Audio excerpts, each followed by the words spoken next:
Get the lights.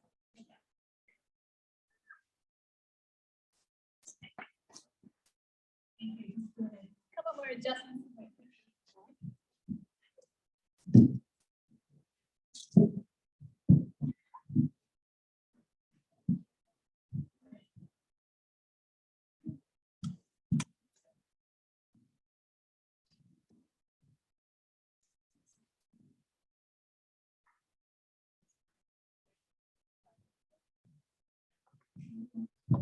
Okay, great.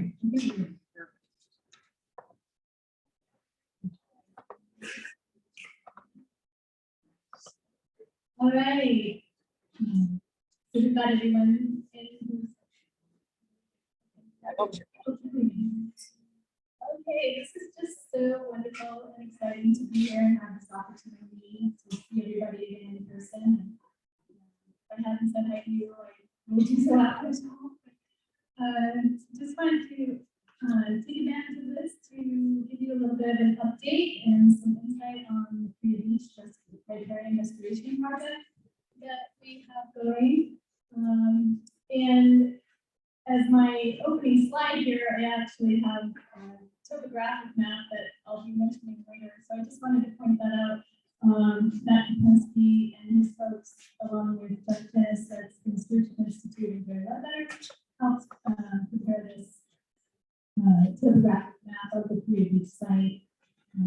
It's actually been read after the first video.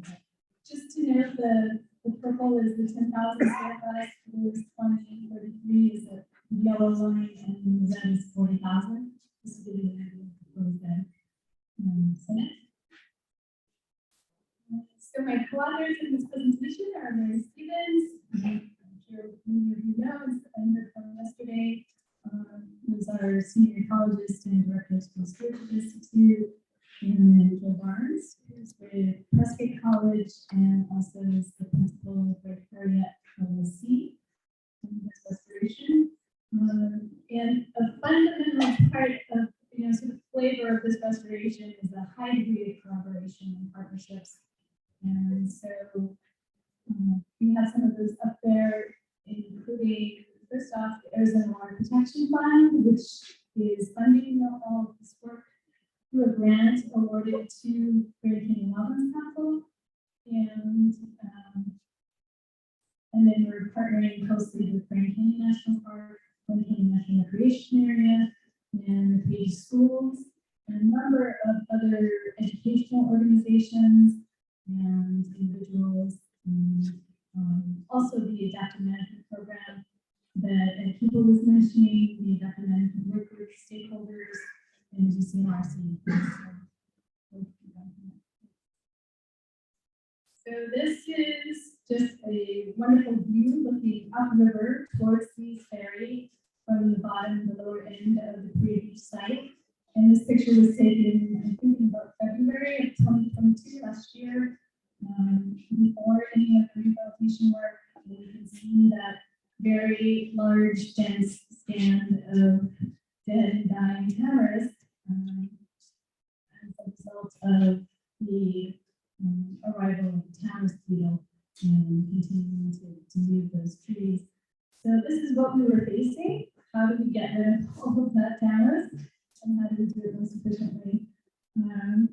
And we're looking up towards the ferry, and that is just a reminder that this project is set within the context of several other restoration sites, restoration projects that we've conducted upstream. The first being at East Ferry, which is a 10-acre site, and then at the Hidden Slough, minus 6.5 mile, where it's about a 6-acre site, and then there's also a site that the Park Service has been working on. It's a Lunch Beach, England, and so when we look to the overall goals of the project, this first one, which is restore the natural shoreline, the native riparian ecosystem function, which is really critical, and these natural riverside habitats really along the entire Colorado River below Grand Canyon Dam. And so this first goal holds for the vision of this work overall.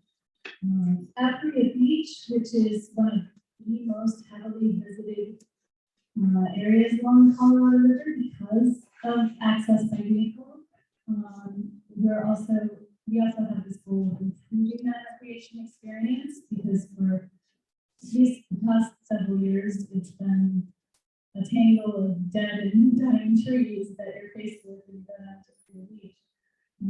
So these include fishing and wildlife viewing. Remarkably little usage by the river rafting recreation folks, but it's still one of the first places that you get on boats and going down into the passengers and the first thing you see right below the mouth of the tree. And then this third really critical goal for this project is to really engage the community, the retail community, and particularly through volunteerism and creating basically an outdoor classroom in partnership with the Page schools for Native American youth to come and learn about restoration, about experiencing the landscape, observing the landscape, engaging with the landscape, developing a sense of place, learning about conservation advocacy, learning about learning skills that could lead to employment with the Park Service. So this is a really key component to really hands-on integrate the community with this community-based restoration project. So that'll be a little bit more of the flavor of the talk than so much of the science and the results and what we've been finding. But I will go through the process. Thanks. So we start out with why is Paria Beach important, and a very high level of importance around these cultural values, where we are recognizing the 11 indigenous tribes that have been traditional stewards of these lands and waters, and respecting that enduring relationship we have with between indigenous peoples and their traditional territories. And so I apologize for the low resolution map up there, but with the colors, you can at least get a feel for the difference between the traditional territories of these various indigenous tribes and nations versus the reservation boundaries, which can barely make out on the right-hand side there. So, and this is a graphic representation of the circle of these peoples. Next. So very important for cultural values, and also, for the more recent connections with the previous. From the ecological perspective, it's the confluence of two river systems and riparian corridors, and so that is very critical to both the desert landscape and desert cultures. And just some numbers there that while this is only like 1% of the landscape, it supports about 30% of the regional biodiversity. And that's also holds for springs and rivers throughout Arizona and the desert Southwest. These are literally the veins and arteries of this living landscape. And I'm sure you've all talked a lot and learned a lot about the impacts that Grand Canyon Dam has had. This is just a quick summary.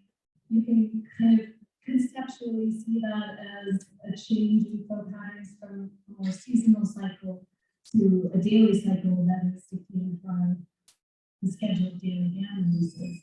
And as a result of that, there have been sediment changes as well in terms of the distribution of grain sizes and how much silt is available in that sediment that comes down, and it's greatly reduced. And that has led to favoring germination of species like tamarisk, and not so much the native tree willows and cottonwoods, which we don't really get germination of in the corridor below Grand Canyon Dam. And if there is the occasional chunk of cottonwood that gets flushed out in the flood and winds up in a beach and gets buried and actually starts resprouting, we've got beavers that can just take care of that. So, next. And this is just a a way of looking at restoration work in general that I want to go through here that really relates to this idea of a more community-based and more engaged interaction with the landscape in the context of restoration. So these best restoration projects are holistic. So that means that the site is viewed through a collection of kind of layers, landscape layers, and then there are all these stories that interconnect those.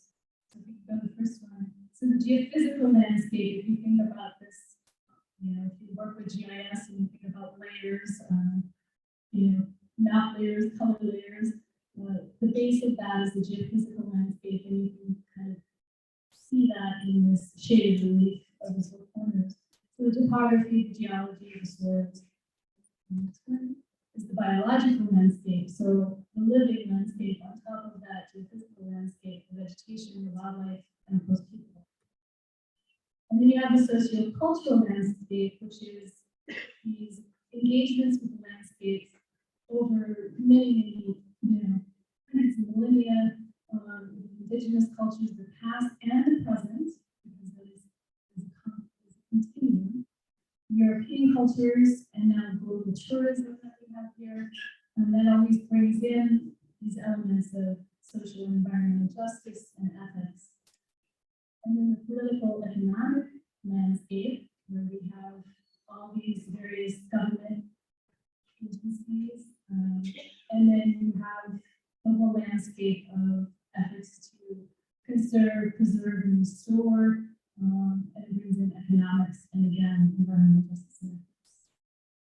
And then the experiential landscape is a layer, how you have its direct and second-hand experiences, you have perceptions, you view the landscape with values and symbolism, and these are associated with particular places, and then there are these emotional ways in which we engage with the landscape. So this is a very different and more holistic way of looking at what seems to be more of a scientific application of going about the restoration project.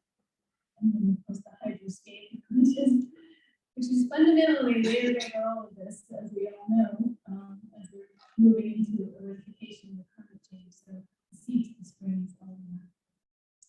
And so we started out this project with an assessment. Mary Stevens pulling together a lot of the historic photos and looking at what that had to say to us about how we move forward with the vegetation and rehabilitation of the site. So this is the 1938 historic aerial photo, and you can see that gigantic beach up there in the center left. And also note that the Paria River is coming out, the mouth of it is at the lower end of that beach. Go further down, we can see that it's so this is the whole series of aerial photographs. And see if I can explain what's happening here over time. So in the major flood of 1921 is really, boy, the time is flying by. So I will try to go through this quickly. What you're seeing in October 1952 is pre-dam, and as you go along, you'll see that the terrace is on the highest terrace, and then on the in 1965 and on past the closure of the dam, that just keeps getting more dense and also establishing on the lower terrace. So this is a sequence of phases in the past that we did. The fan burn event, which was really efficient and wonderful. How that was carried out. We did that with Burke and design fire crew. So that was in March after that February photo. In vegetation efforts for refining native trees and shrubs, we had to auger the whole sands to moist soil. We don't have the availability of irrigation at the site due to the fact that Grand Canyon doesn't actually have documented water rights to the Colorado River for this area. And then after the revegetation, you're also spreading seed and monitoring pre and post of all those plant trees. Okay. So we'll just quickly go through the before and after. That's the burn area outlined in red. On the top, you can see what a tangle it was. Then we have the fire. A very precision burn. It didn't extend out, but it did a really great job of really reducing that. And this is the Wildstone Field Crew of Wild Arizona, which is used for Grand Canyon Wellness Council. We used to track how, and this was really an interesting thing. There's a very large arroyo cut through the Paria Beach, and we harkened back to some interaction we had with Zuni on stabilizing arroyos, and they would place vegetative stems parallel to the flow rather than crosswise. So we took those large remaining trunks and we placed them in this drainage.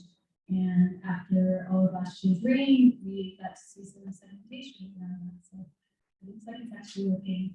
And that's Jonathan, our field ops manager, with his chainsaw, one of the planted trees, and we have to put fencing around every single tree, and it has to happen that day.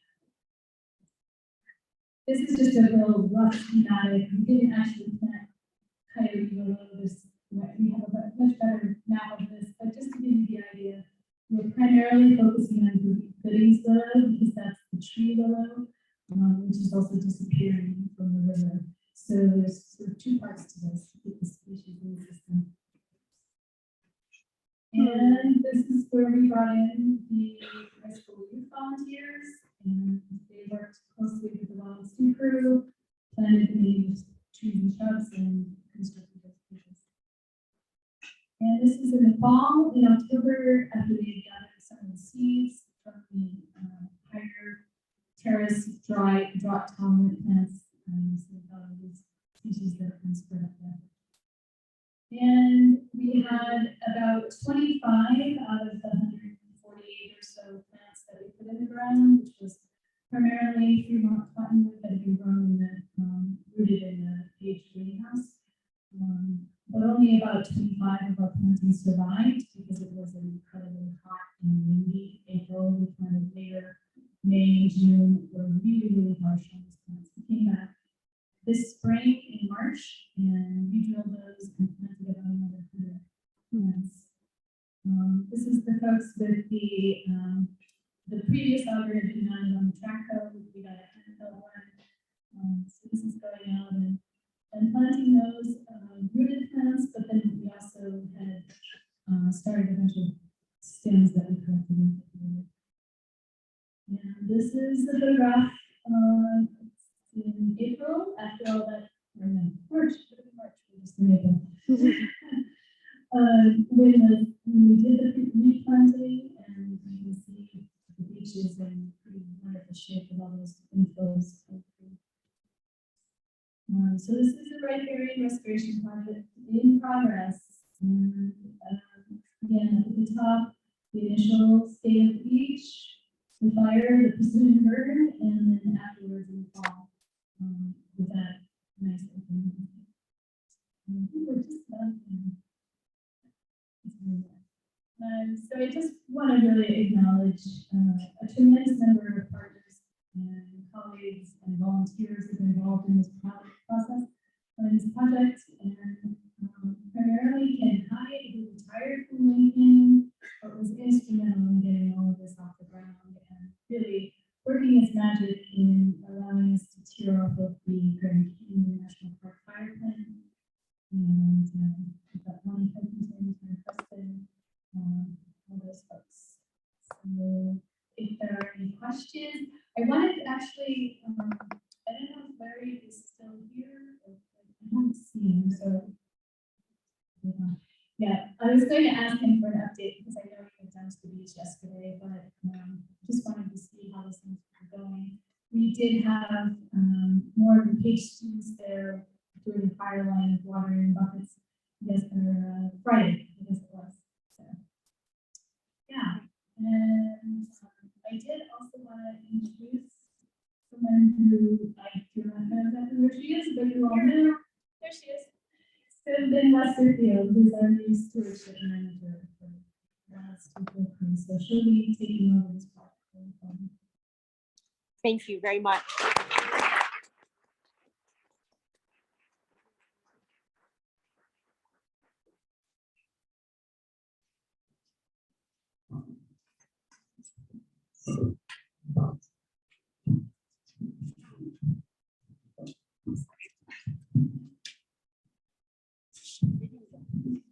Okay, next up, we have a quick announcement from Grand Canyon Zoo. Josie. You got this. Let's do it. Woohoo! Another shameless plug.